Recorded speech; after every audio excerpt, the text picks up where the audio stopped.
So welcome to the next class of law. आज की class में हम स्टार्ट करेंगे अपना general clause act. General clause act आया था 1897 में।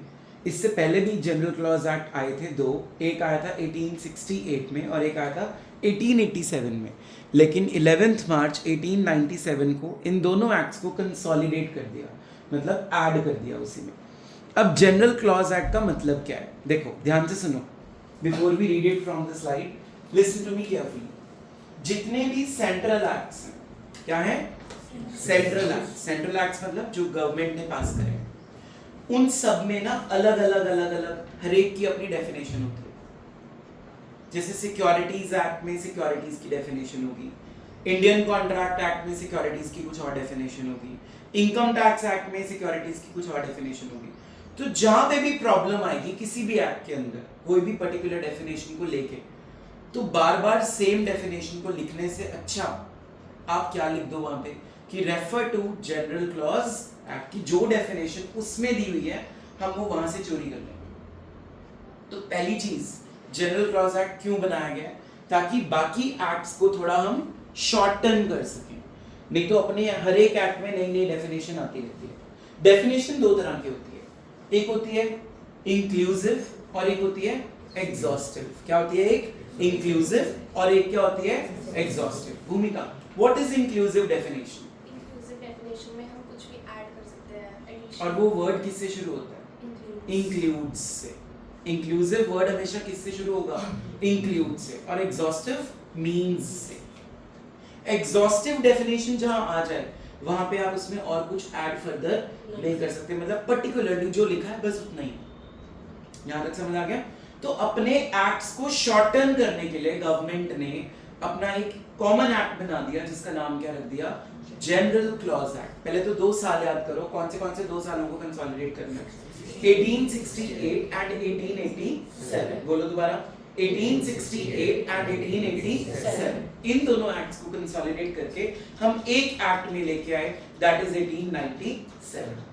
और डेट भी लर्न करेंगे 11th ऑफ मार्च। आज का डेट है 12th ऑफ मार्च, तो डेट भी याद रहनी चाहिए।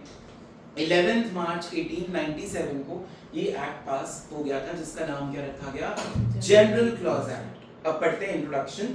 This act intends to provide general definition of words used in the central act and its rules and regulations.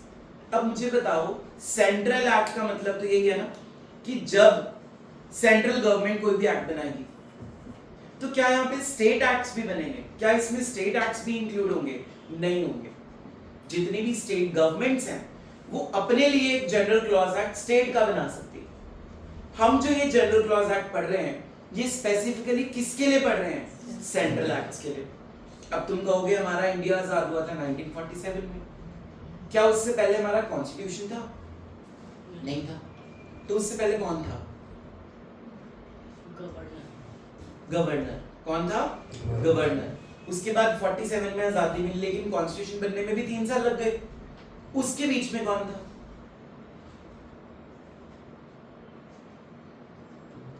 From 47 to 51 कौन था?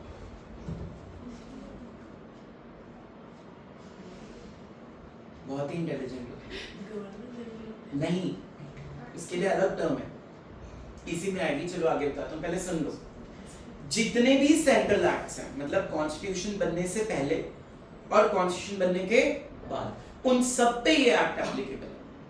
General clause act is applicable on all the central acts of the government, whether before independence और whether after independence up to constitution और even after constitution. Am I clear? But this is not applicable on state governments because state governments का अपना एक general clause अलग है। Clear है? This act was enacted on 11th March 1897 and it consolidated General Clauses Act 1868 and 1887. This act is also called Law of All the Laws and also Interpretation Act in many foreign countries. समझ में आ गया सबको? पहली slide clear? बोलो भाई। अब इसका object, purpose या इंपॉर्टेंस क्या था?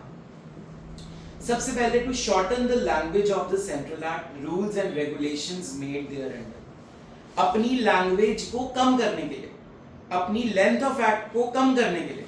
अब जैसे तुमने इंडियन कॉन्ट्रैक्ट एक्ट फाउंडेशन में पढ़ा, तुमने देखा उसमें कितने चैप्टर्स हैं, कितने सेक्शंस हैं, तो जो डेफिनेशंस वहां पे अलग से दी हुई हैं या जो सेम चीजें हैं उनको इंडियन कॉन्ट्रैक्ट में लिखो ही मत। उनके लिए क्या लिख दो वहां पे, रेफर टू जनरल क्लॉज। तो हमारा जो इंडियन कॉन्ट्रैक्ट में एग्जांपल दे रहा हूं इंडियन कॉन्ट्रैक्ट का, ऐसे कितने ही एक्ट होंगे ना, तो सारे एक्ट्स को बढ़ाने की बजाय क्या करेगी गवर्नमेंट, शॉर्टन करेगी। तो मेन इसका मुद्दा क्या था लाने का, कि अपने सेंट्रल एक्ट्स को कम करने के लिए उन्होंने क्या बना दिया, एक general clause act. Am I clear with the main objective? Main objective क्या है, to shorten the length of other acts. और अदर एक्ट्स कौन से एक्ट्स, सेंट्रल एक्ट्स। कौन से acts, central acts. To provide uniformity of expressions used in the central acts. जितने भी central acts हैं उनमें सब में यूनिफॉर्मिटी होनी चाहिए। अब फॉर एग्जांपल, अगर मैं कोई इंडियन कॉन्ट्रैक्ट एक्ट का केस देख रहा हूं और उसमें सिक्योरिटीज की डेफिनेशन है, तो कौन सा एक्ट प्रिवेल करेगा, इंडियन कॉन्ट्रैक्ट एक्ट। अगर मैं इनकम टैक्स एक्ट 1961 में सिक्योरिटीज की डेफिनेशन देख रहा हूं और उन्होंने डेफिनेशन दी है वहां पे, तो फिर उस एक्ट में उसकी डेफिनेशन प्रिवेल करेगी। और एक और एक्ट है, सपोज करते हैं नेगोशिएबल इंस्ट्रूमेंट्स, सपोज कर रहा हूं मैं, उसमें सिक्योरिटीज की डेफिनेशन दी नहीं हुई, तो अब हम वहां पे किसकी डेफिनेशन ले लेंगे, जनरल क्लॉज। समझ में आया? तो जिस एक्ट में पर्टिकुलर डेफिनेशन गिवन है, विनर कौन है, वही एक्ट। कंपनीज लॉ में अगर सिक्योरिटीज की डेफिनेशन है तो कंपनीज लॉ का केस है, तो कंपनीज लॉ की सिक्योरिटीज की डेफिनेशन देखी जाएगी। अगर हम इनकम टैक्स में सिक्योरिटीज की डेफिनेशन देख रहे हैं तो इनकम टैक्स ही विनर होगा। लेकिन जहां पे कोई एक्ट साइलेंट होगा किसी पर्टिकुलर वर्ड को लेके, वहां डेफिनेशन नहीं दी उस चीज की, तब हम किस एक्ट को उठाएंगे, जनरल क्लॉज एक्ट। तो दो मेन ऑब्जेक्टिव्स निकल के आए हैं, बोलो कौन से। पहला, अपनी लैंग्वेज को शॉर्टन करने के लिए, अपनी लेंथ को शॉर्टन करने के लिए। दूसरा, जहां पे वो एक्ट में वर्ड डिफाइन नहीं किया होगा वहां हम कौन सा वर्ड ले लें, किसका वर्ड ले लेंगे, जनरल क्लॉज एक्ट का वर्ड ले लेंगे। Am I clear? यहां तक सबको समझ आ गया? चलो कॉपीज पे लिखो फटाफट से। Object, purpose and importance. Object, purpose and importance. Number 1, shorten the language of Central Act. Shorten the language of Central Act. Number 2, to express uniformity of expression. To express uniformity of expression. Bracket में लिख लो same. Uniformity का मतलब क्या है, same.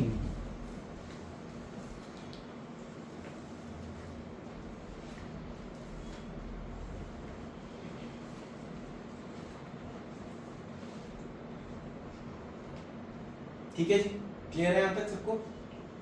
Next slide आपको मिल रही है कि ये कहां पे एप्लीकेबल है। देखो, applicability of the act. Stop writing. Applicability of the act. The act does not mention the territorial extent of applicability of act, rather it is applicable in all such territories where the central act is applicable. तुमने starting में पढ़ा था Jammu and Kashmir, Sikkim के ऊपर ये वाला law नहीं लगता, वो वाला लॉ नहीं लगता। जनरल क्लॉज में ऐसा कोई रूल नहीं है, इसकी कोई ज्यूरिसडिक्शंस नहीं है। जहां सेंट्रल एक्ट आ चुका है, पीछे उसको डिफाइन करने के लिए कौन साथ में आ गया, जनरल क्लॉज। इसका कोई ऐसे पर्टिकुलर प्लेस नहीं है, कोई डाउट यहां तक समझ आ गया? जहां सेंट्रल गवर्नमेंट का एक्ट होगा वहां जनरल क्लॉज एक्ट अपने आप आएगा। क्लियर? आगे देखते हैं। Held by the Supreme Court in Chief Inspector of Mines versus KC Thapar that whatever General Clause Act says regarding definitions of words or application of legal principles shall apply on all the central acts and regulations made thereunder. Case का नाम आपको याद करना है, paper में लिखना है। इस केस के बाद ये डिफाइन किया गया था कि जहां गवर्नमेंट होगी, गवर्नमेंट कौन सी, सेंट्रल गवर्नमेंट, मतलब जहां उसका एक्ट लगेगा वहां ऑटोमेटिकली अपने आप सेम एक्ट आ जाएगा। कौन सा? जनरल क्लॉजेस इसके लिए मैं क्या वर्ड यूज कर सकता हूँ प्रीति? सेम एक्ट अपने आप प्रिवेल करेगा। Very good. क्या वर्ड है बोलो? म्यूटेटिस म्यूटेंडिस। चलिए, प्रिंसिपल्स शैल अप्लाई हमने पढ़ लिया। Further states may have their own state general clause act. ये मैंने आपको भी बताया था कि जो स्टेट गवर्नमेंट्स हैं उनके लिए जनरल क्लॉज एप्लीकेबल नहीं है, उनके लिए अपना अलग क्या होगा? State general clause act. ये किसका पढ़ रहे हैं हम? Central. Am I clear?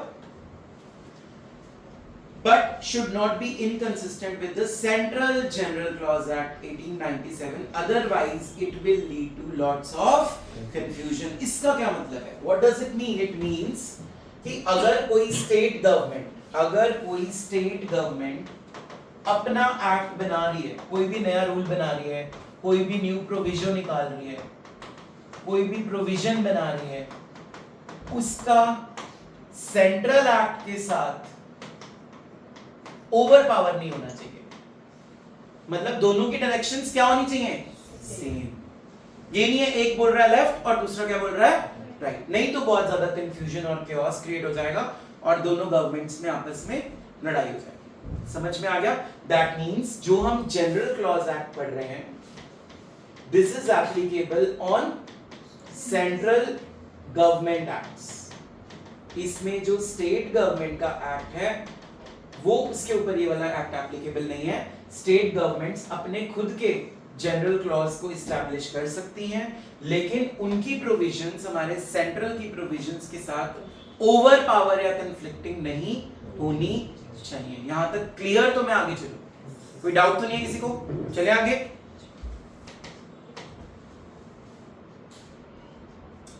Also held by Supreme Court in case of Rayappan versus Madhvi Amma that it has authority, has the power to appoint then unless otherwise mentioned, otherwise such authority shall also have the power to remove.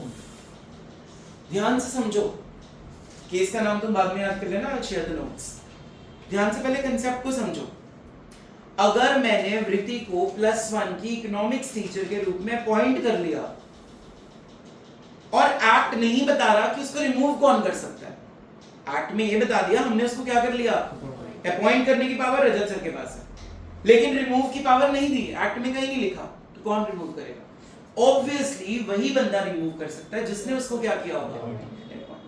Preeti read the line again. Also held by Supreme Court in case of Rayappan versus Madhvi Amma that if any authority has the power to appoint, then unless otherwise mentioned. Unless otherwise mentioned. अगर मैं mention कर दूं कि appoint रजत sir कर रहे हैं लेकिन remove Divya ma'am कर सकते हैं, लेकिन मैंने ये मेंशन, तो जो बंदा अपॉइंट करता है वही बंदा रिमूव भी कर सकता है। समझ आ गया? Take 2 minutes and write down the names of both the cases in your notebooks. जल्दी से।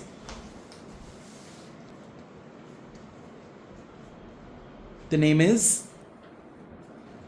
Chief Inspector of Mines versus KC Thapar. क्या बोला था इस केस ने? कि जहां जहां सेंट्रल गवर्नमेंट का एक्ट होगा वहां वहां जनरल क्लॉज एक्ट उसके पीछे पीछे ऑटोमेटिकली प्रिवेल हो जाएगा। सेकंड केस का नाम देखो, रायरप्पन वर्सेस माधवी अम्मा। लर्न करो साथ साथ। रायरप्पन वर्सेस माधवी अम्मा। क्या बोलता है केस? जिसने अपॉइंट किया है, रिमूवल की पावर भी उसके पास है, unless otherwise mentioned. Unless otherwise mentioned is very important in this case. Next topic है हमारा some basic understanding of legislation. पहला वर्ड आपको दिख रहा होगा preamble. तुम कभी कभी अपनी बुक्स देखते होगे अगर बचपन में, है ना, उसमें एक preamble का पेज होता है। प्रीति क्या होता है preamble? कॉन्स्टिट्यूशन का पहला पेज होता है। अच्छा, यहाँ पे चलो कॉन्स्टिट्यूशन की बात करें, वैसे preamble बुक्स में क्या कहता है? इंडेक्स बताते हैं जैसे क्या क्या पढ़ेंगे, क्या क्या बेस है और क्या क्या कंटेंट है। मतलब अब जो प्रियम्बल हम एक्ट के बाहर लिखा होगा उसमें क्या होगा? एक्ट के बारे में, स्कोप के बारे में, उसकी प्रोविजंस के बारे में। बट हमेशा याद रखना, प्रियम्बल कभी भी एक्ट को डिफाइन प्रॉपर्ली नहीं करता। एक्ट से बड़ा नहीं होता प्रियम्बल, एक्ट सबसे बड़ा है। और क्या होता है प्रियम्बल में? भूमिका। रॉ लैंग्वेज में रिटन होता है सब कुछ। मतलब अगर किसी ने समझना है लॉ को तो वो उससे समझ सकते हैं बिकॉज उसी से उसका origin है। ठीक है, वेरी गुड। उसके बाद डेफिनेशंस का मतलब क्या होता है कि जो चीज़ें आपको आगे आगे यूज़ करनी है कभी भी, उसको डिफाइन करने के लिए एक सेक्शन बना देते हैं। और डेफिनेशन दो तरह की होती है जो मैंने अभी बताई थी, एक होती है इंक्लूसिव और एक होती है एग्जॉस्टिव। ठीक है, और जब भी डेफिनेशन के साथ सेक्शन को रीड करते हैं always say section clause. Normal law पढ़ते हुए क्या बोलते हैं? Section subsection. एग्जांपल कंपनी का जो डेफिनेशन थी वो था सेक्शन 2 क्लॉज 20। स्मॉल कंपनी की क्या थी? Section 2 clause 85। फॉरेन कंपनीज की सेक्शन 2 क्लॉज 42। तो कभी भी सब सेक्शन नहीं बोलना जब भी डेफिनेशन को रीड करना है। और जो डेफिनेशन इंक्लूड्स से शुरू हो रही है दैट इज इंक्लूसिव, जो मींस से शुरू हो रही है दैट इज एग्जॉस्टिव। समझ गए यहाँ तक? थर्ड क्या है हमारा? Means and includes. इसका क्या मतलब है? What is means and includes? कि इस एक्ट में क्या क्या आएगा? नहीं बेटा, ये डेफिनेशन के साथ ही लिंक किया हुआ है कि एक डेफिनेशन मीन से शुरू होगी और एक डेफिनेशन इंक्लूड एग्जॉस्टिव है और इंक्लूड्स। ठीक है। उसके बाद है शैल एंड मे। इसका क्या मतलब है भूमिका? शैल रिस्ट्रिक्शन लगाती है उस लाइन में और मे में हो भी सकते हैं। एग्जांपल दे दो कोई। Company shall submit this to ROC, मतलब उसको करना ही पड़ेगा। और एक ऑप्शन हो सकता है कि कंपनी में file notice on website. Very good answer. समझ आया एग्जांपल? तो शैल एंड मे को कभी-कभी हम इंटरचेंजेबली भी यूज कर सकते हैं। अच्छा, अगर हम लॉ पढ़ते हैं, तुमने कभी नोटिस किया होगा वहां पे लिखा होता है he is subjected to imprisonment. Officer in default ही वर्ड लिख देते हैं। तो जनरल क्लॉज एक्ट ये बताता है तुम्हें कि हम सिंगुलर को प्लूरल भी पढ़ सकते हैं और प्लूरल को सिंगुलर भी पढ़ सकते हैं। मतलब अगर वहां पे ऑफिसर इन डिफॉल्ट अविनीत कौर है और वो लॉ की बुक में पढ़ के गए पनिशमेंट तो लड़के को होगी, मैं तो बच जाऊंगी क्राइम करके, ऐसा नहीं है। वहां पे ही को लॉ क्या रीड करेगा? शी। और शी को क्या रीड कर सकता है? समझ में आ गया? तक चलो प्रियम्बल को रीड करते हैं। It expresses scope, object and intention of the act. Preamble में क्या क्या आएगा बोलो? Scope, object and intention of the act. Whenever there is ambiguity in understanding the provisions of the act, then preamble can be referred as an internal aid to interpretation. However, preamble can never override the provisions of the act. Ambiguity का मतलब होता है absurdity, nonsense meaning निकल के अगर आ रहा है किसी चीज का, कोई confusion create हो रही है। क्या वर्ड बताया मैंने इसके लिए? Absurdity. Absurdity means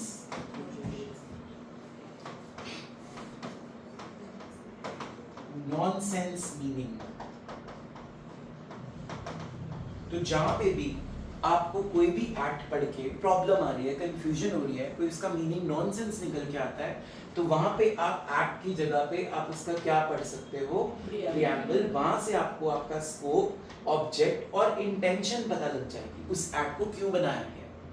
समझ में आ रहा है कि नहीं आ रहा है? लेकिन कभी भी एक्ट की कोई भी प्रोविजन प्रियम्बल के ना अगेंस्ट होगी और ना ही प्रियम्बल उस प्रोविजन से ऊपर हो सकता है। मतलब एक्ट ऊपर है, प्रोविजंस ऊपर है, प्रियम्बल सिर्फ उसका एक छोटा सा पार्ट है। बात समझ में आ गई? दोबारा पढ़ते हैं। As an internal aid to interpretation, कुछ भी समझना है अगर आपने तो आप preamble पे जाओ और उसको पढ़ लो। However, preamble can never override the provisions of the act. कभी भी override नहीं करेगा, उसके against नहीं जाके बोलेगा। It is primary source to understand the real intention of the legislature. जहाँ से law pass हुआ है, पता ना लोकसभा, राज्यसभा जो दो houses हैं, ठीक है, उनकी real intention क्या है वो कौन बता देता है हमें? preamble। ठीक है? Example, Preamble of Companies Act 2013 says that if it is an act to consolidate and amend the laws related to the companies, ये law की preamble में लिखा हुआ है, Companies Act 2013 में क्या लिखा हुआ है कि हम किसी भी पुराने एक्ट को भी इसमें कंसोलिडेट कर सकते हैं। अब इसका मैं एग्जांपल दे देता हूँ तुम्हें। जैसे मान लो हमारे न्यू कंपनीज एक्ट में NCLT की पावर्स डिफाइन लेट हुई थी, 2013 में कंपनीज एक्ट आ गया, बट NCLT की पावर्स आई 2017 में। तो उन 4 सालों में NCLT जो पहले काम कर रहा था 1956 में, अभी भी नए एक्ट में उसको वही काम करना पड़ा। क्योंकि अभी तक नई पावर्स डिफाइन नहीं हुई थी। तो पुराने वाला एक्ट उसमें क्या हो गया, कंसोलिडेट। ये चीज किसने बताई हमें, ये इंटेंशन हमें किसने बताई, प्रियम्बल ने। Got it?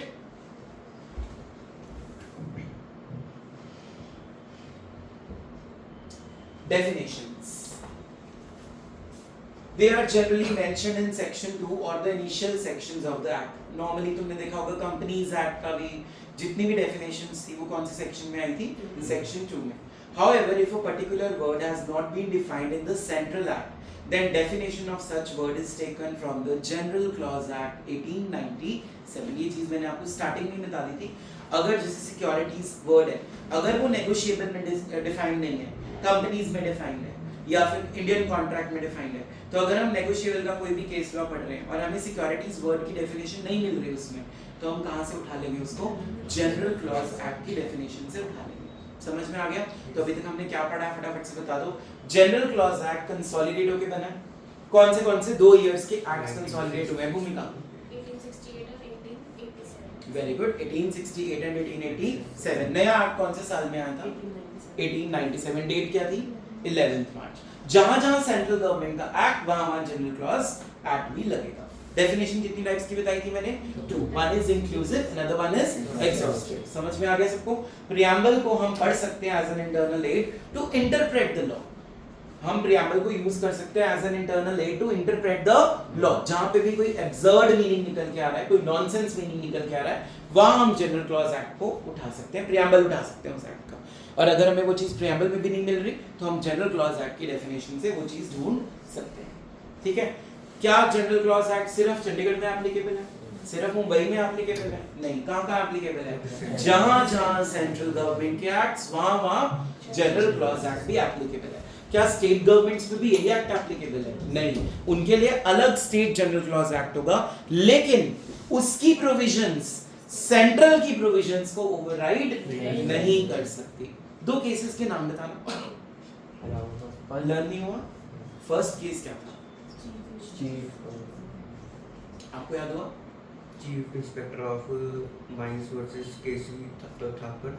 Very good. इस केस ने क्या कहा था? इसमें बताया था कि जहाँ पे सेंटर एक्ट है वहाँ पे जीसी अप्लाई. ठीक है. Very good. सेकंड केस का नाम क्या है? राणा रप्पन वर्सेस माधवी. क्या बोला था इस केस ने? जो अपॉइंट करेगा अनलेस अदरवाइज स्टेटेड नहीं होगा. Very good answer. क्लियर है यहाँ तक? चलो एक बार फटाफट से रिवाइज कर लो. Examples like companies act, company की डेफिनेशन दी हुई है 2 क्लॉज 20 में, वहां से हम उठा लेते हैं. Affidavit has not been defined in companies act. अभी एग्जांपल दिया हुआ है तुम्हें कि एफिडेविट को हमने कंपनीज एक्ट में कहीं पे भी डिफाइन नहीं कर रखा, तो उसको हम कहां से उठा लेंगे? जनरल क्लॉज एक्ट से. अच्छा, एफिडेविट होता क्या है? एफिडेविट में एक ओथ होती है, स्वीयर, कसम खाना. एफिडेविट क्या है? एक कसम है. जो तुमने एफिडेविट में एक बार लिख दिया ना, अब तुम बाद में ये नहीं बोल सकते वो तो झूठ है, क्योंकि affidavit itself is what? A severe. ठीक है? ओथ जिसको आप बोल सकते हो. उसके बाद मीन्स एंड इंक्लूड्स के बारे में बताया गया. Any definition that starts with the word means is exhaustive and restrictive definition. Example section 2 clause 20 of the Companies Act 2013. Inclusive means like the definition word starts with, it means inclusive and nature that is extensible. मतलब उसमें और भी आप बहुत सारी चीजें include कर सकते हो. Example 2:11 provides inclusive definition of body corporate. If any definition contains both means and includes, then it is again restrictive and exhaustive definition. जिसमें दोनों words आ गए, means भी आ गया और includes भी आ गया, तो उसको हम किसकी nature दे देंगे? exhaustive definition दे देंगे. Section 2 clause 84 of the Companies Act. Share means a share in the share capital of a company and includes stocks. देखो इसमें दोनों words हैं, means भी word आ गया और includes भी word आ गया, तो ये कौन सी डेफिनेशन बन गई? Exhaustive. Am I clear or not? Any confusion in this? Means shall mandatory provision, और उधर may मतलब directory provision, मतलब optional. जहां पे word may यूज कर रहे हैं उसको हम क्या मानेंगे? Optional. जहां पे हम shall word यूज कर रहे हैं मतलब it is compulsion. You have to follow that. However, sometimes to give meaningful interpretation, shall is read as may and vice versa. मतलब may can be read as shall.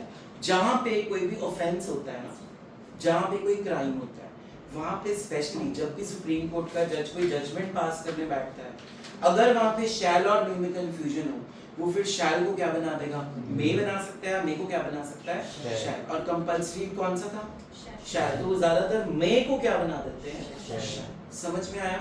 जैसे singular को plural और plural को singular हम read कर सकते हैं, and को और को एंड रीड कर सकते हैं. समझ में आ गया? shall, here the word will be read as shall.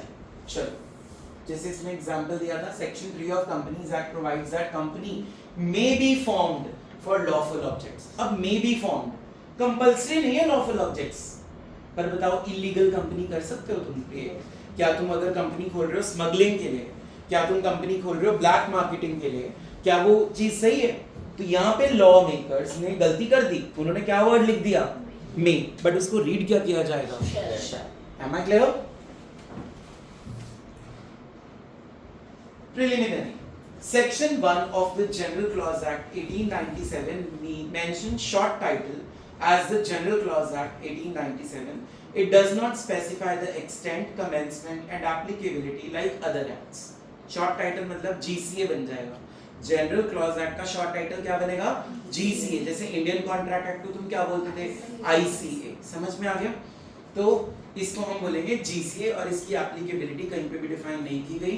बस ये बताया गया है कि जहां जहां सेंट्रल गवर्नमेंट का एक्ट प्रिवेल करेगा, वहां वहां हमारा जीसीए अपने आप ऑटोमेटिकली वहां पे आ जाएगा. एक्ट को डिफाइन किया गया है सेक्शन 3 क्लॉज 2 में. एक्ट का मतलब क्या होता है? Act with reference to an offence और a civil wrong includes a series of act done और an illegal omission. Vritti, what do you mean by the term offence? Law के अगेंस्ट ऑफेंस करना, ठीक है. What do you mean by civil wrong? Civil wrong जैसे tort commit करना. Tort commit करना. Tort का मतलब कौन बताएगा? जैसे फॉर एग्जांपल किसी ने हॉर्स लिया अपने फ्रेंड से, और उस पे मतलब कि आगे उसने ले दिया अपने एक और दोस्त को, उसने जंप करके उसको किल कर दिया, तो सिविल टॉर्ट हो गया. अच्छा, ये तो इंडियन कॉन्ट्रैक्ट एक्ट से आपने एग्जांपल लर्न किया हुआ है, ठीक है. टॉर्ट का मतलब क्या होता है वैभव? नहीं पता. इलीगल या breach of trust. Very good. लेकिन which is not criminal. Civil wrong जो हमारी पब्लिक पॉलिसी के अगेंस्ट है लेकिन क्राइम नहीं है. समझ आ गया? उसको हम क्या बोलते हैं? टॉर्ट. चलिए, पहली डेफिनेशन क्लियर हो गई. दूसरी क्या है हमारी? Affidavit. Section 3 clause 3. Affidavit includes, अभी डेफिनेशन में वर्ड क्या है? Includes affirmation and declaration. Affirmation का मतलब होता है यस, पॉजिटिव. डिक्लेरेशन भी इसमें आती है. अब तुम लोग जब एफिडेविट बनवाते हो तो एंड में सारी जब टर्म्स एंड कंडीशंस लिखा लेते हो, नीचे एक पैराग्राफ कंपल्सरी लिखते हैं, I am solely responsible for all the information mentioned in this. नीचे आपके क्या होते हैं? सिग्नेचर्स. मतलब आप ओथ ले रहे हो, आप कसम खा रहे हो कोर्ट के सामने कि जो भी चीजें मैंने इसमें लिखी हैं वो सत्य वचन है, मैंने उसमें कोई भी झूठ नहीं बोला. फिर नोटरी से वो टेस्ट भी होता है. अब वो स्टैम्प लगाते हैं, फिर वो अपने एक रजिस्टर पे नोट करते हैं. तो नोटरी में जब हमने नोट करा दिया ना, मतलब हमने कोर्ट में एक प्रॉपर्ली नोटिस दे दिया कि जो भी चीजें इसमें हैं वो बिल्कुल सच है. अब आप बाद में जाके उस एफिडेविट के अगेंस्ट नहीं बोल सकते कि मैंने आउट ऑफ कोर्जन लिखवाया था, आउट ऑफ अंडर इन्फ्लुएंस लिखवाया था. No. Affidavit itself means a swear, an oath which you are taking in the court. समझ आ गया? In other words, affidavit is a written statement made on an oath in front of the court or any other authority. कई बार क्या होता है, college वाले भी बोल देते हैं एफिडेविट बनवा के लाओ. तुम पर्टिकुलर क्लास को बिलोंग करते हो. जैसे कुछ क्लासेस होती हैं, जनरल कैटेगरी हो गई, एससी कैटेगरी हो गई, एसटी कैटेगरी हो गई. अगर तुम्हें स्कॉलरशिप फॉर्म चाहिए तो तुम इस कैटेगरी के होगे, तभी तुम्हें वहां पे वो स्कॉलरशिप अवेल करोगे. तो जब कॉलेज ने बोल दिया एफिडेविट दो, और मान लो तन्ने उस कैटेगरी का नहीं है लेकिन उसने एफिडेविट दे दिया, तो it's a crime, it's an offence. समझ में आया? तो affidavit itself means an oath. Clear है? Central Act shall means an act of Parliament and includes an act of Dominion legislature passed before the commencement of Constitution of India. मिल गया word? Dominion legislature बोलते हैं. मतलब in short, अगर हम किसी भी central act की बात करें, सेंट्रल एक्ट्स को मैं 3 कैटेगरीज में डिवाइड करता हूं.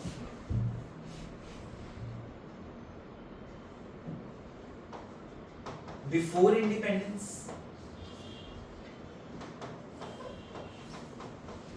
दूसरा क्या बनेगा?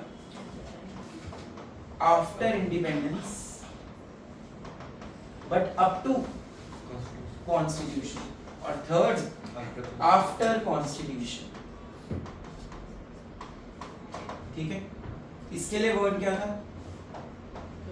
गवर्नर. इसके लिए वर्ड क्या आ गया? Dominion legislature. और इसके लिए वर्ड हम क्या बोल सकते हैं? एक्ट ऑफ पार्लियामेंट का मेन पर्सन बेटा प्रेसिडेंट रूल. ठीक है, समझ में आ गया? ये कॉपीज में चार्ट बनाओ जल्दी से. इन सब पे जीसीए अप्लाई होगा. तो इसमें आपको वही सेंट्रल गवर्नमेंट के बारे में बताया गया.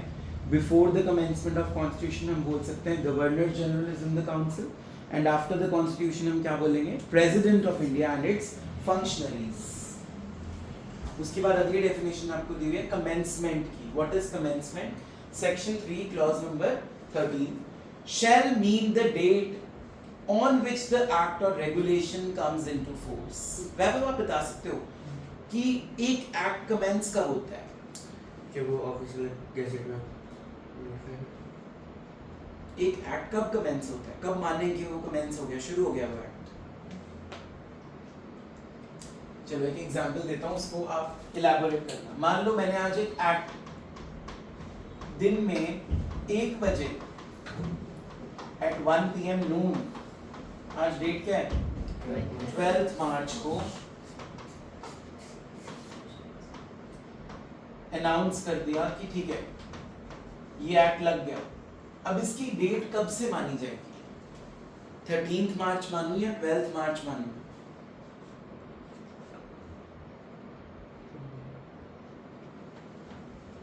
क्योंकि बिजनेस आज स्टार्ट हो चुका है तो उसके अगले दिन से हिसाब से अगले दिन से 12th मार्च. मतलब हम ये मानेंगे कि 11th मार्च की मिडनाइट से वो एक्ट क्या हो चुका है? एप्लीकेबल. जैसे तुम बर्थडे विश करते हो, रात को 12 बजे करते हो ना, तो जस्ट लाइक वही सेम सीन है. अगर 12 मार्च को बर्थडे है तो शुरू तो रात को ही हो गया ना, वो 11 मार्च को 12 बजे. समझ में आ गया? तो मिडनाइट से ही कोई भी एक्ट एप्लीकेबल हो जाता है. अच्छा चलो अब मेरी बात सुनो, ध्यान से सुनना. ऊपर मुंह. अगर मान लो मैं प्रेसिडेंट हूं और मैंने एक एक्ट साइन कर दिया, आज 12 मार्च को साइन कर दिया, लेकिन अभी तक उस एक्ट को अनाउंस ही नहीं किया, तो बीइंग अ सुप्रीम कोर्ट क्या तुम मुझे बोल सकते हो कि इस एक्ट को शुरू करो? This is my question. नहीं बोल सकते. बोल सकते हैं लेकिन ऑर्डर नहीं कर सकते. सुप्रीम कोर्ट सिर्फ रिक्वेस्ट करेगा प्रेसिडेंट को कि जो एक्ट आपने बनाया था, जिस एक्ट को आपने पास कर दिया है, उसको अप्लाई कर दो. It can not order it. Remember my words. It can just request the president to do so. अच्छा ठीक है, मान लो एक एक्ट पास हो गया, 12 मार्च को पास हो गया, लेकिन साइन जो है वो भी 12 मार्च को हो गए, पर अभी तक सेंट्रल गवर्नमेंट के ऑफिशियल गजेट में नहीं आया, तो कब से एप्लीकेबल मानूं उसको?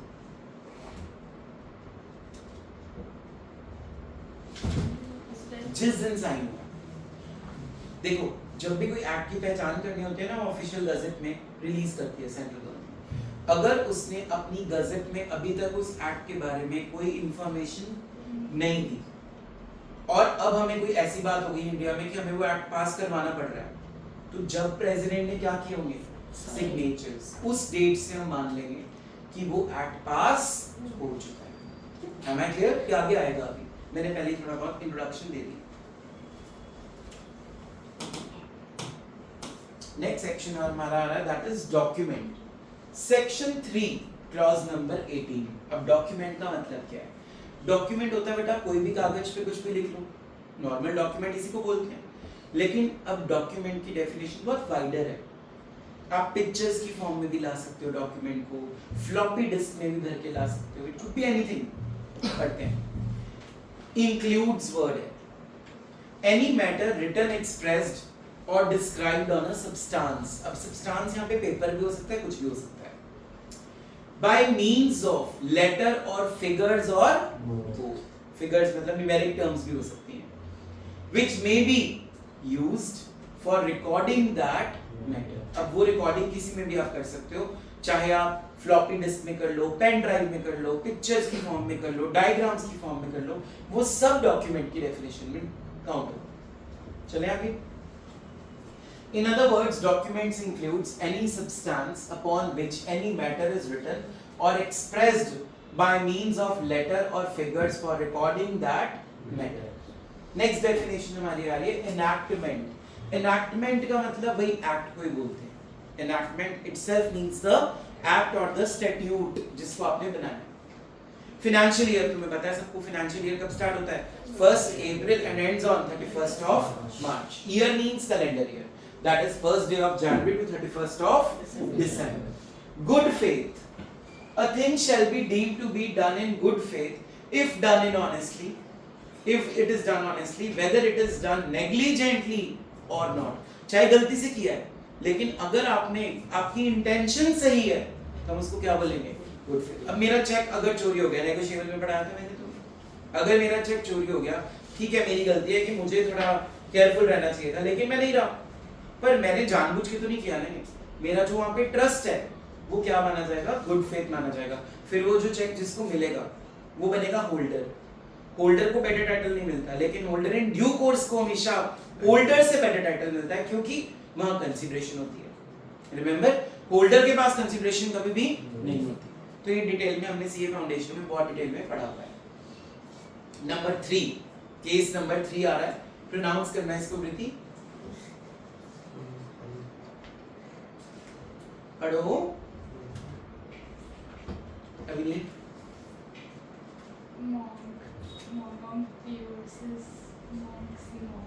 ठीक है.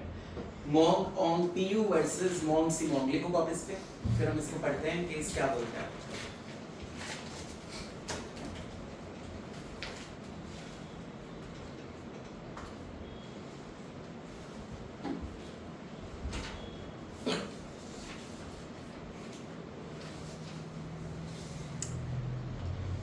That nothing shall be deemed to be done in good faith which is done without due care and attention which is expected from a man of ordinary prudence. Hence, if a person makes any purchase without any proper inquiries, it cannot be said to be done in good faith. तुमने Indian contract act में भी इससे related एक provision पढ़ी थी. Caveat emptor. क्या था इसका मतलब? Let the buyer be aware. मतलब अगर उसने हफड़ा दफड़ी में कोई ट्रांजैक्शन कर ली बिना जांच पड़ताल करे, बिना उस ट्रांजैक्शन को ढंग से समझे हुए, तो वो हम गुड फेथ में नहीं मानेंगे. तभी तो इंडियन कॉन्ट्रैक्ट एक्ट में सेलर का साथ दिया था कि बायर अंधा थोड़ी ना था, उसको भी तो दिखता है ना. Buyer ordinary prudence, inspection method. समझ में आ गया? तो 10 डेफिनेशंस हमने आज कर ली, बाकी का हम एक्ट करेंगे अगली क्लास में.